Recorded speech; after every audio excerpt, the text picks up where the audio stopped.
Welcome everyone to this lecture on the economic geography of inequality with Ms. Iammarino. It's part of our lecture by the Amsterdam Rethinking group. We're talking about rethinking the core of economics. Last week we had a lecture with Rebecca Elliott, who told us about economic sociology and sociological insights and what they add and question about mainstream economics. And now we have Mrs. Iammarino, and we're really happy to have her. She has a PhD in international economics from the University of Rome. And since 2009, she is professor of economic geography at the LSE. And she was head of the department for a few years. And now she's also the co-editor of the Journal of Economic Geography. If I'm not mistaken, your main research focus are multinational corporations, innovation, and development, like regional development mostly. Regional development, regional and local development, precisely. Yes. Yeah, yes. And you have published 2 books, mostly on multinationals, and also especially relevant for today on inequalities. And just for the audience to know what our plan is more or less. So you'll mostly talk about economic geography and your new paper now for the I think 45 minutes we said more or less to 60. Yeah. And then we want to have a discussion and you can ask anything you want to related to the field and paper. Yeah, so that's the plan. Okay. Well, first of all, thank you. Thank you for inviting me. It's always good, although I taught a lot. This term is my teaching term, but I'm always happy to share ideas with students. I was told to, before opening up the slides and the specific presentation, to give a few words on what economic geography is exactly, okay?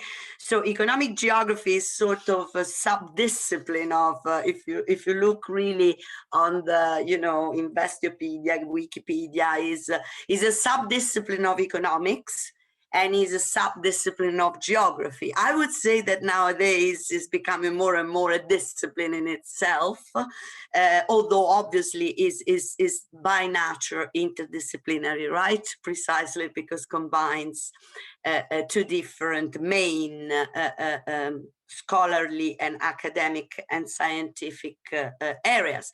It is basically the study of the geography of economic activities, okay? So focuses on economic activities, the exploitation of resources for economic development, gain, and growth, but it really looks at the geographical drivers and implication of this economic activity and on economy and society, but really looking at determinants and impact at the geographical scale. So this scale varies, and it goes from, the local. I mean, a lot of literature on clustering of economic activities, to regional, subnational, to national, to also supranational and global. Okay, so you can see the scale of geography are really varied. At the same time, however, put a lot of emphasis on the subnational level, which is something that, let's say, traditional economics has not, mostly not covered, okay? So this also means that you have policy implications that are at the regional, subnational level or local level. And this is particularly important and has become particularly important because what we see nowadays in the open debate is that there is a lot of inequality. Inequality in income and inequality across individuals, inequality across countries. We know a lot about that, but emerging and more inequality among region, places, cities, in the same nation state, or in the case of the European Union, across borders of the European Union, for example. This is becoming more and more visible, not only in advanced countries, but also in emerging and developing economies. So this disparity, right, are really becoming very prominent, and therefore there is more and more scholarly concern and policy debate on how to tackle this imbalances, this development, general socioeconomic development, also political, institutional, that it is one of the consequences of the modern organization of modern capitalism. So I hope that this combination of geography and economic is clear, in case we can also expand later on. And in fact, my paper, let's hope that now I am able to share the screen without big, here we are. Let me,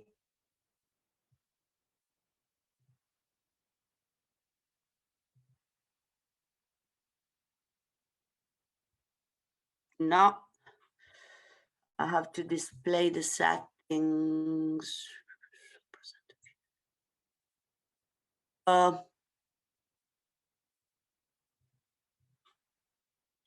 Would that be good?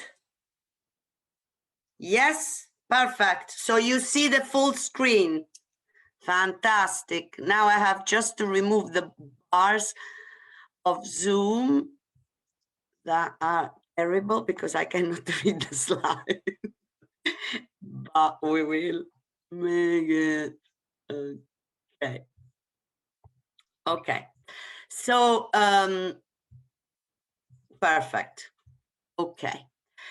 So in fact, what I'm going to talk about is precisely, I chose this topic precisely because it's well understood and cover actually several economic big concepts, and at the same time gives you the idea of what I am saying when I talk about geography, okay? This is a new paper that is forthcoming on the Cambridge Journal of Regency, Economy and Society, hopefully very soon. We have already corrected the proofs with my co-authors, Marianne Feldman from the University of North Carolina, Chapel Hill, and Frederick Guy at Birkbeck College, University of London. And this is precisely tackling regional income disparities, wealth disparity, monopoly, and finance. So we start from an observation. We have 4 familiar topics that are very well known. I mean, both in academic literature, but also, you know, as I was saying, from the public debate, also on the press. A rise in income and spatial inequality has been observed, okay? And also the frequent failure of address these imbalances at the territorial level, with regions, think about Europe, okay, doing very well, growing very fast, being very dynamic, with a lot of good industries, a lot of talent, attracting capitals also from multinational corporations, and others instead that are stagnating, that are declining, that are going through deindustrialization, that are losing jobs, where the people are more and more showing also their you know, bitterness and their you know, sort of economic dissatisfaction, also political dissatisfaction. This is rather evident from general press, okay? For this particular, therefore, problem, we propose an explanation that is based on the interaction of 3 different big topics, okay? The first one is agglomeration economies. Agglomeration economies is a very important concept. You know, Alfred Marshall talked a lot about that, and it is obviously very central to our own subdiscipline, okay? Agglomeration economies are basically externalities that are crucial to firm productivity, and you know, they are arising for the fact that economic activities are agglomerated in space. So this externality contributes a lot to the wealth of places, or to, if in their absence, to the precisely to the lack of wealth. The second point is monopoly. Monopoly and technology, okay? In a way, this is not a new topic. It's been there for a long time, okay? Monopoly and technology. In fact, you will see that I adopt a long-term perspective, but it can be, you know, forms of monopolies and the interaction with new technologies is as long as the human being. So what we observe also is the growth of market power of non-financial corporations. So for example, the big tech, the big pharma, I mean, just not by chance, actually, right in the last 24 hours, there is a lot on the press on the lawsuit of the United States, you know, antitrust and all the states against Facebook, for example. Right, so that's, and then finally financialization. So the enlarged role that the financial sector has played in, let's say, in the last few decades of the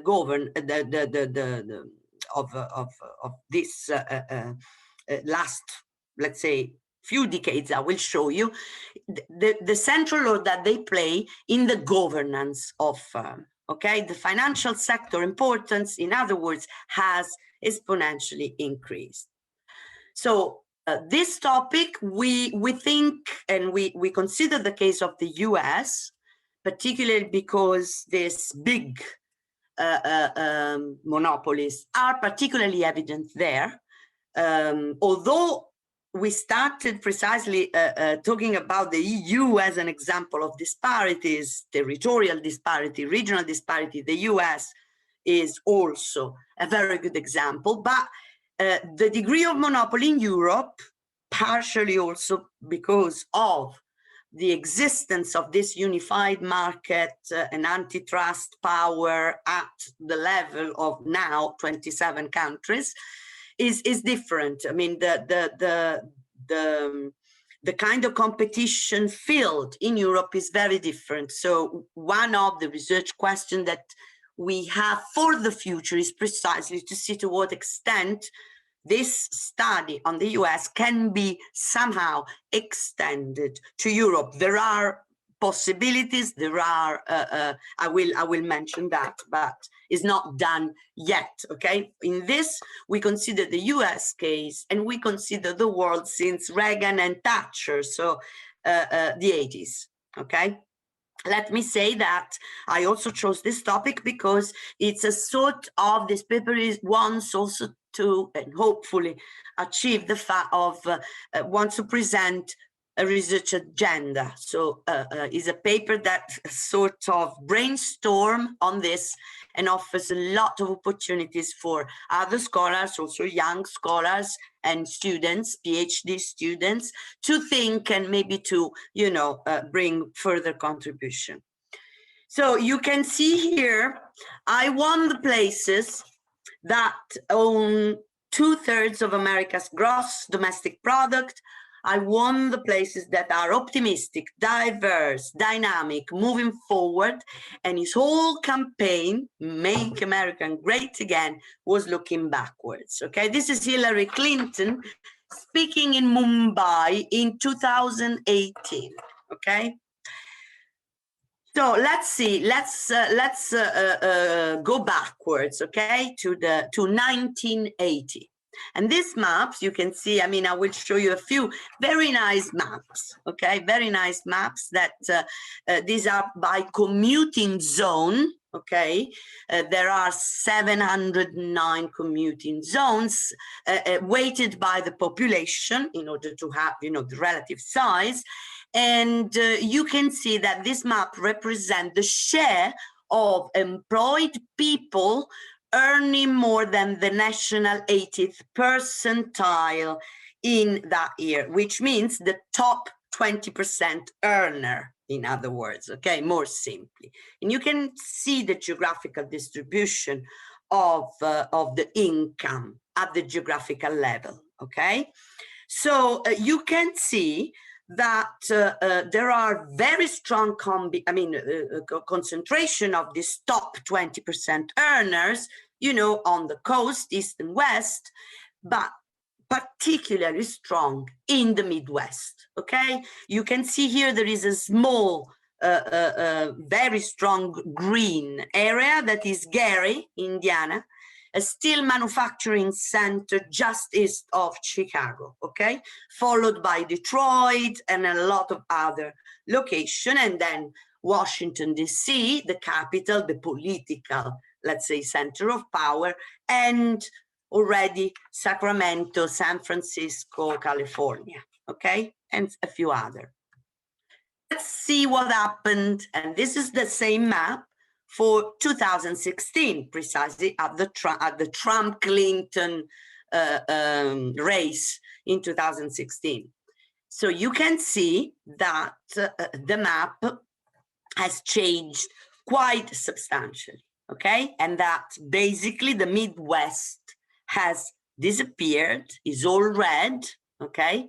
The top earners are not there any longer, but you can see also that the biggest concentration are in the area of San Francisco, San Jose, which is, and I will show you, one of the main centers of monopoly. On the other hand, Washington, D.C., which is actually, you know, the place that rule the regulation and in a way protects the monopoly, okay? So it is interesting to look at the change, okay? If we put this difference between 1980 and 2016, you can see which places have become optimistic, dynamic, okay? Again, Washington, D.C., we have, again, Sacramento, San Francisco, the Silicon Valley, Sacramento, so parts of California. Then you can see also Boston, Massachusetts. You can see some area in North Carolina, okay, is the Raleigh-Durham, Chapel Hill Tech Center, okay, and then you can see also a few Austin in Texas, another big center of a tech center, okay. You can see Detroit and all the Midwest, I mean, have lost wealth enormously, okay. This is not only a matter of large cities, okay, because there are large cities that like Atlanta or Detroit that have lost compared to 1980. So it's not, we can see that precisely the great concentration of high paid jobs are located in places either with big concentration of headquarters of a multinational corporation tech giant, or in places where there are center of finance, New York City, right, or government, Washington, D.C. So why this paper, why this work? I mean, I cannot go through all this literature because this literature are quite extended, each on its own. So, but let me say that this reflection of this geography of rising inequality, local and regional inequality in both the US and Europe and beyond, but US and Europe have been, you know, pointing to differences in employment opportunity, erosion of wages, impacts on housing crisis, mortgage financing, financial crisis and financial economic crisis of 2008, skills bias technological change that destroys jobs for and skills precisely for technological progress, globalization and the action of global value chain, global production network that have rearranged geographically at the world level all production networks, erosion of institutions. So there is, I mean, I cite a few people here, but what is missing, okay, although the literature is very extended, what is missing is this link between agglomeration economies, these externalities, monopoly power in combination with new information-based technology, and the financialization of the global economy. These three pieces have not been put together in order to think about this geography of inequality. So let's have a look. Increasing returns to place. Okay, these are the externalities we were talking about, external to the firms, but internal to a certain place. Okay. These are, in economics, this is not only economic geography, okay, are distinguished between localization economies that are the benign Marshallian forces. So specialized labor, the availability of specialized labor in a certain place, and therefore this labor becomes somehow moving across firms. The firms have the skills they require in that location. The value chain proximity, or in other words, input-output linkages, right? If there is a concentration of firms, there will be a concentration of customers and suppliers of those firms, and therefore externalities. And knowledge spillovers, very important, very treated in the literature, precisely, I mean, this fact that innovation is concentrated and you know, having a cluster of economic activity reinforces the sharing of new ideas and new innovation, inventions, innovation, and therefore these are the externalities that characterizes precisely one part of agglomeration economies. The other one is urbanization, typical of large cities, okay, large and very dense cities where bigger and diverse is said to be better. The more, I mean, cities like London, New York, Tokyo, Moscow, Mumbai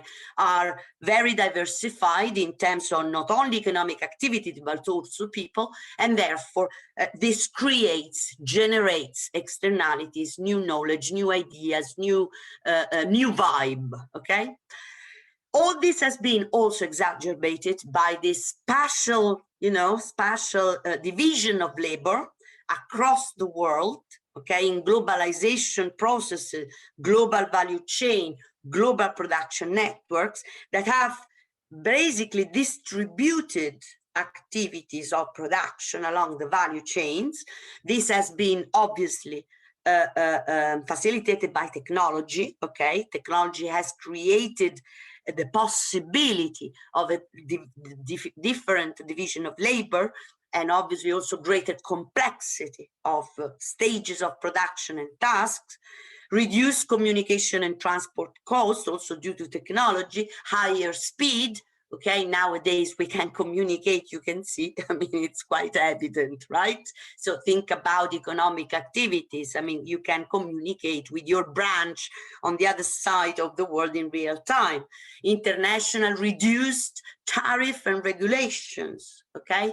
This is also another characteristic. Importantly, regulatory boundaries have decreased over time, and therefore multinational enterprises that I've studied for now 30 years, you know, dribble a bit, I mean, arbitrage between regulatory standards that are different across areas, and spatial concentration has been observed, although there is this spread geographically, okay? This spread geographically of production process has in fact been labeled concentrated dispersion. Why? Because it disperses on the globe, but in particular high value added functions are very concentrated in reality in a few places, okay? So how do we fix inequality when there are this concentration of places that are so dynamic and there are others that are instead losing a lot, okay, like Detroit and the Midwest in the United States. Well, what we extract, I mean, obviously we simplify here, the broad indication that come for regional and local economic development policy are: make your place better, okay? Specialize according to smart specialization, so intensity of innovation and, you know, human capital. Reform institutions, because also institutions matter a lot for economic performance. Invest in innovation, entrepreneurship, attract foreign direct investment, make your place better. And or for individuals, if you don't manage to make your place better, or you know, you are ambitious, move to the big city. So these are, you know, in a nutshell, what we find in policy generally. Obviously, it's more complicated. It's much more subtle than that. With a few colleagues in my department, we have been working with the European Commission for the next round of regional policies. I mean, it's a complex operation to address these imbalances, but I mean, this is in a nutshell the idea. Now, monopoly. So agglomeration economy is the first leg of this reasoning. Monopoly. Well, monopoly, first of all, as I said, is not a new thing in economics. I mean, increasing returns that are internal to the firm. Now, we have to say that 3/4 of all US industries became more concentrated, okay, during the 2000s, I mean, particularly into 2000 and then after the economic and financial crisis, okay? So, particularly in digital intensive industry. This means that if you look at the market share across the industry, there are more and more a few big players. Okay, concentration in this sense of market share, market power. Okay, so what we claim here is that all, I mean, this business structure that are relying on different kind of network industries, information-based platform, creates more and more monopolies and monopoly strategies. Okay, so the platform, what I mean by platform, is a business model that is based on linking two sides of a transaction parties. Okay, think about Facebook or Amazon Marketplace. Okay, the vendor and the customer. So these are platform. Okay, then there are also closely related to platform model are business that are based on proprietary general purpose technologies or software, such as Microsoft. Okay, Microsoft core business of Office. Okay, application, the Windows operating system.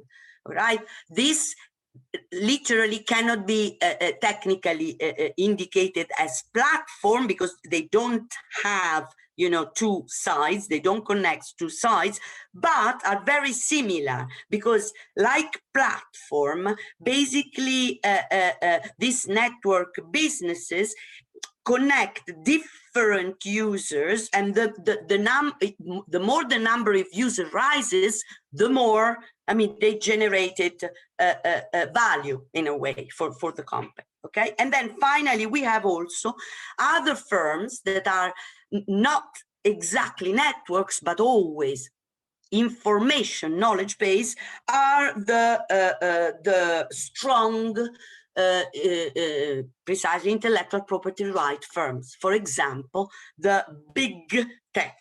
Okay, what happens, and we claim, is that the interaction between these externalities, that network externalities that are somehow controlled by these firms, interact with the agglomeration externalities, and all this is amplified by the importance of the financial sector. Okay, this has a lot of explanation, particularly in institutional changes. For example, the change in the antitrust doctrine in Chicago in the 90s, the Bork interpretation of the antitrust law that set up a new standard so that the monopoly was basically to be acknowledged only and in the case consumers were harmed, okay? And therefore, since then, I mean, if there was no direct evidence of consumer being harmed, that was not monopoly, okay? In fact, since then, the number of antitrust cases pursued by the Federal Trade Commission dried up, okay? The regulation of all the network industry, the regulation has been very evident in the US, and expanded protection of intellectual property rights. So you can see here, this is from a very good paper, okay, The Rise of Monopoly Power in the United States, Eggerson and others. You can see the markup going up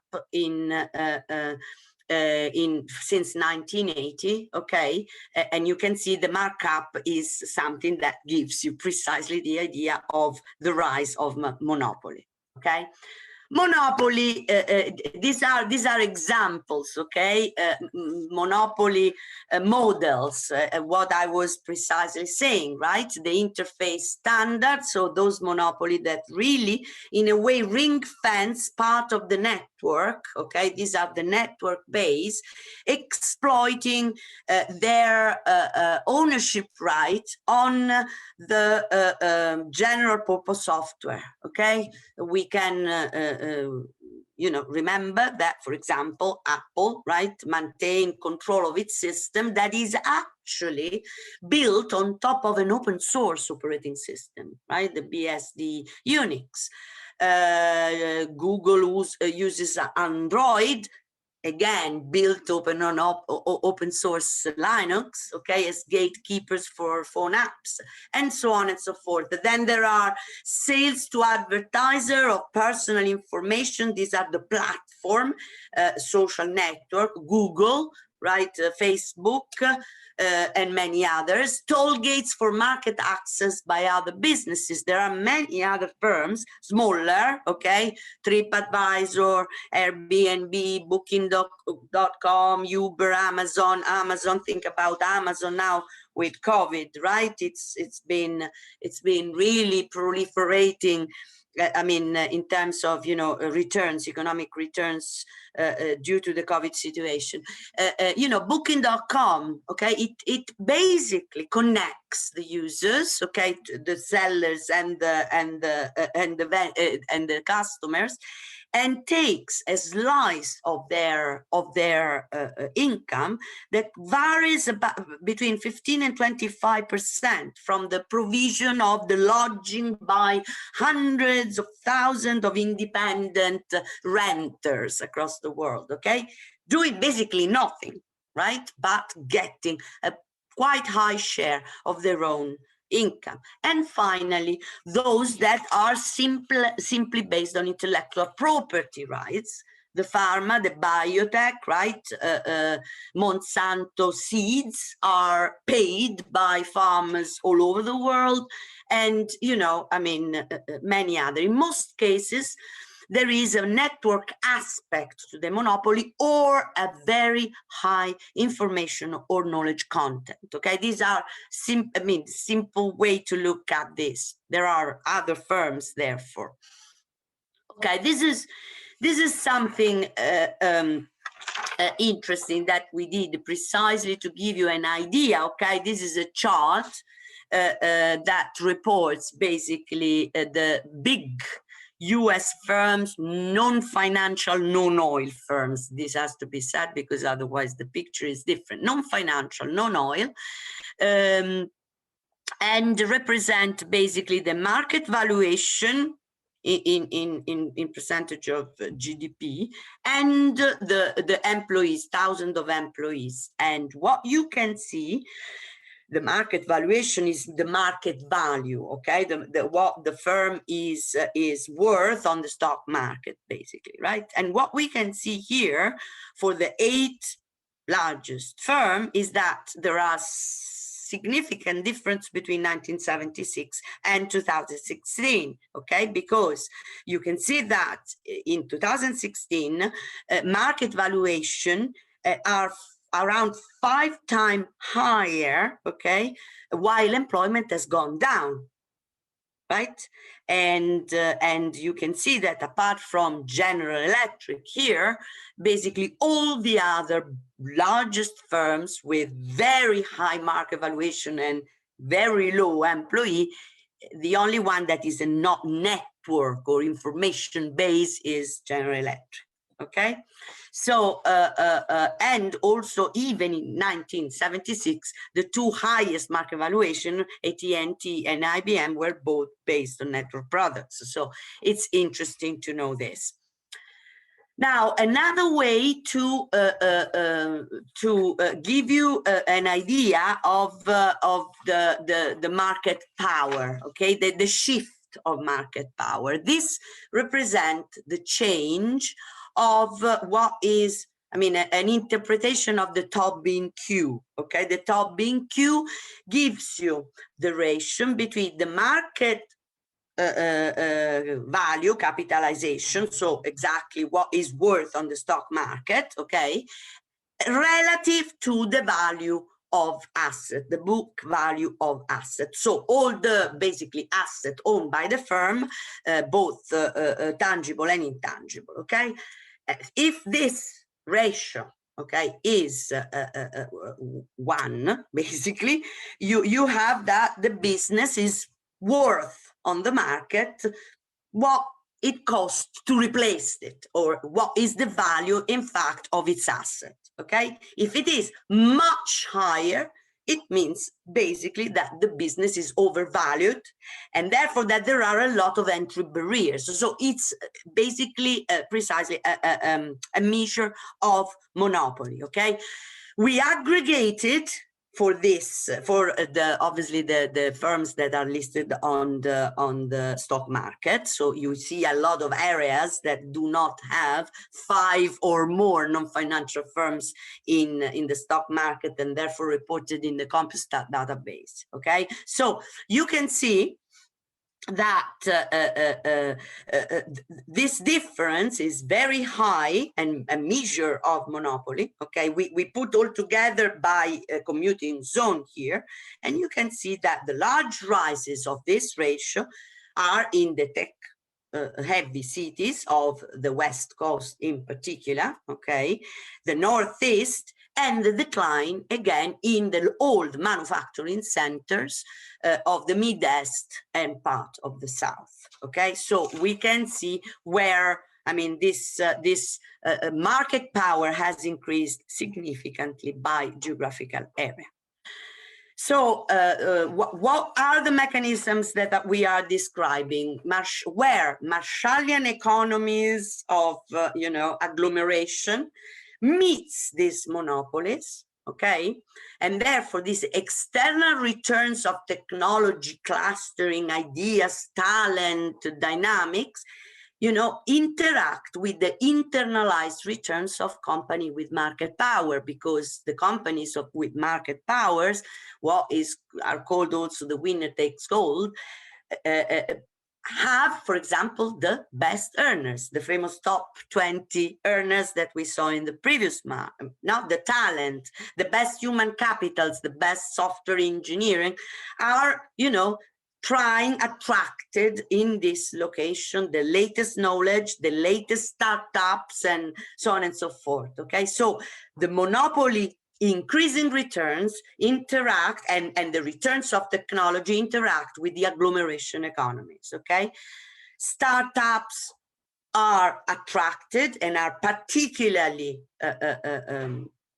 let's say dynamic there. Okay, these startups in many cases are there. This is the case of San Francisco, where I go very frequently because my husband was born there, is from there. So, you see this startup bubbling up, and the only objective of many of them is to be acquired by the big tech. On the other hand, the big tech have, as an aim that of acquiring or killing. okay? And this strategy benefit from co-location, from being in the same city, in the same place, in the same region.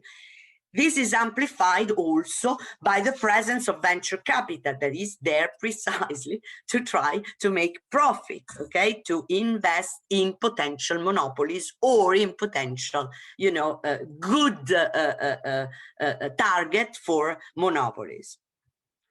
So what harm the monopoly do? This is well known, right?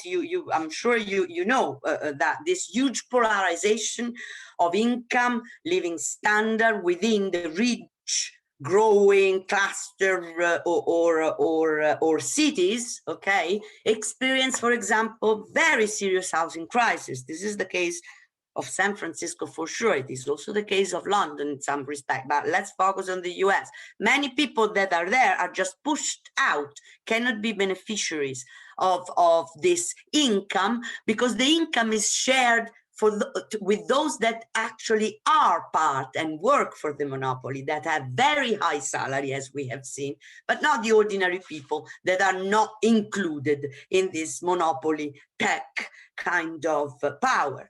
Second, I mean, monopoly power is bad for society, okay? Higher prices, lower innovation, all these sort of things that we know from economic theory.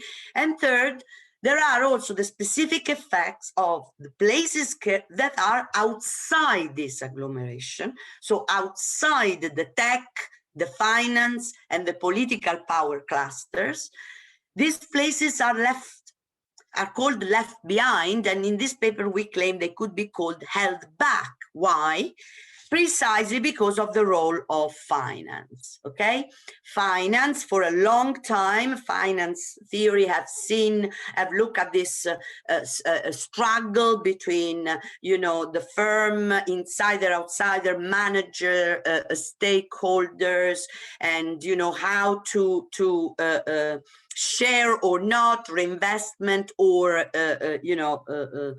giving money to the stakeholder, this free cash flow that the firms are generating. And the finance has said for a long time precisely, these assets are better to be separated from firms and channeled in the magic of the new financial innovation and financial instrument, okay? This has been also reformed to pension, corporate governance, banking, increased the power of the financial sector, okay? So with growing monopoly sector, all this liquidable asset, also in the competitive, in the industries like textile, clothing, automotive, white goods, services that are, you know, the retail and or ordinary activities, not necessarily knowledge intensive or technology intensive, have been somehow stripped by this, you know, cash that has been invested in the financial market, and therefore draining resources from the perceived less dynamic bubbling sectors, more competitive, with small firms operating, towards promising startups and the tech clusters, okay? So growing monopoly, startups that are perspective, future monopoly, investment, these are the investment with high returns. So the financial sector has channeled, okay, this cash from firms with lower returns into firms with monopoly prospect, and therefore inflows of capitals, not only venture capital, right, but I mean investment to monopoly firms and places, and outflows from other places, other regions with, you know, less profitable and more competitive industries. There is a lot of literature here, again, some reference. The paper has long.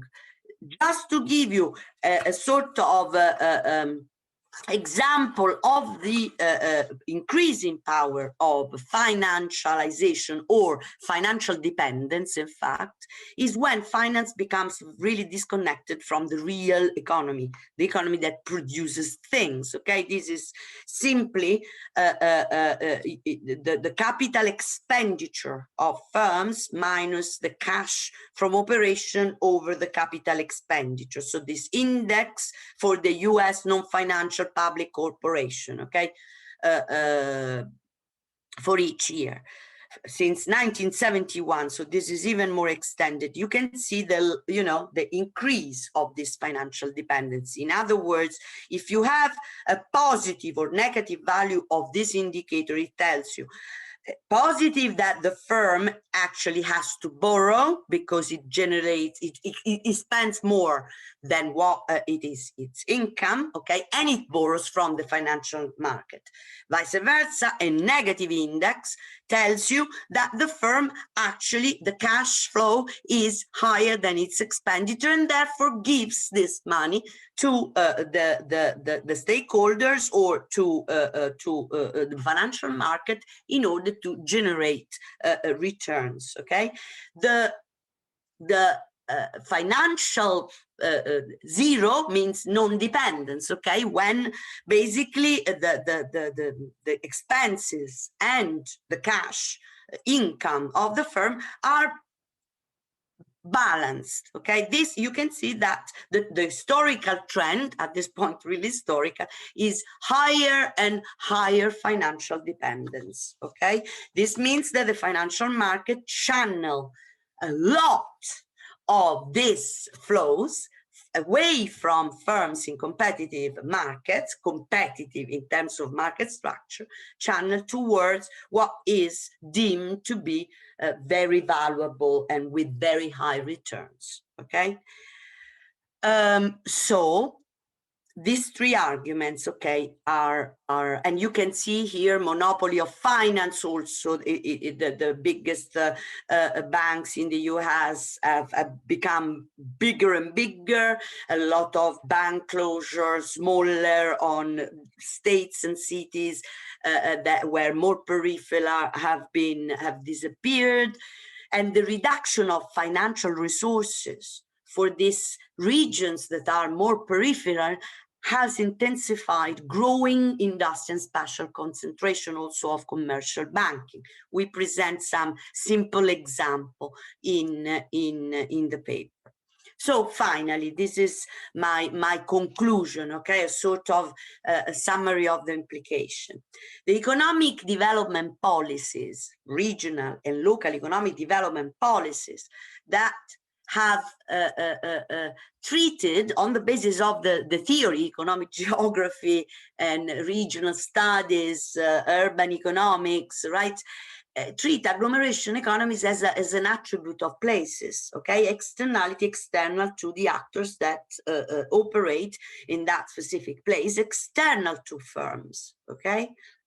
Critical to the success of the place, the Silicon Valley story, you know, Route 128, the Cambridge cluster in the UK, or many others, right?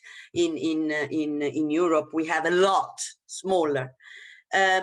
However, far from offering, you know, a model of left behind places, monopolies actually hold back. Why? Because they are appropriating revenues which are basically a tax on almost all this business, you know, scattered around the world, right? That are taxed by the various Airbnb, the various Google, Microsoft. I mean, it's like paying in the old times, the Roman Empire. I'm from Rome, right? I mean, taking the toll each horse that was coming along, okay? By restricting use of basic knowledge, thus degrading capability. Is not just by chance that, you know, very advanced and sophisticated software capabilities are particularly concentrated again in the same tech clusters, okay? And therefore, I mean, in a way, impeding the creation of jobs of that type of advanced software elsewhere, okay? Giving the example of software, in partnership with the financial sector that extract in a way, right? Rents or capital, sorry, diverted capital, cash flow from regions, cities with more, let's say, traditional, ordinary industries, and channeling them versus this high-tech clusters. So there is a sort of redistribution of wealth from around the world to the shareholders, employees, and particularly, you know, CEO and big levels of management in the technology platform, global companies, and obviously managers and owners, and disproportionately found in a few privileged places. Okay, think about the fact that, for example, for advertisement, now many businesses have to go, you know, through the various Google, not to the local newspaper. Okay, so in this way, this is another example to kill local other kind of businesses. Okay, the regulation of monopoly power, the regulation of the financial system worked previously in the US. Okay, the regulation has started particularly under Ronald Reagan with this, you know, magnifying the financial. The freedom and the perfect functioning of the financial market that then led to a rather serious crisis, of which when COVID came, we were not even out yet after 12 years, right? The 2008 financial crash. The efforts of the US State Attorneys General, the European Commission have recently signaled, right, the realization that this platform-based or information-based or network models are not inevitable, but are due to governments' failure to regulate them adequately. Now, the problem is that these businesses and these multinational corporations, because they are that, are supranational, have consequences at the local level, but are supranational. So regulation is not only that of one government, but has to be concerted. That's for sure. And this is a hope that, you know, also the political order changing, hopefully, would address. Yesterday, precisely, I mean, there was this article on The Guardian, the New York Times, I mean, the lawsuit antitrust to Facebook, that you can see that. I mean, these are rather topical discussions. So this is some more work. After this paper, we are moving in the direction of looking precisely to the acquisitions of some selected tech giants in particular. Actually, probably there is some modification. Now we have Amazon also included, but just to let you understand, right? The number of acquisition, we look at acquisition over time with the characteristics of this acquisition, okay, by these big giants, considering a lot of precisely features of the acquired firms. And you can see also, and we look also at the geography, that is for the United States, but also acquisitions happen outside the boundaries. So we look also at the international, we have, in order to precisely consider the geography of acquisition, the growth of monopolies by acquisition. And we are precisely working in this few months, we have been working on this topic, okay? So it's work in progress. And that's it. Thank you very much. This is my email, and this is also my website. So there is the full CV if you want to see what I've been working on.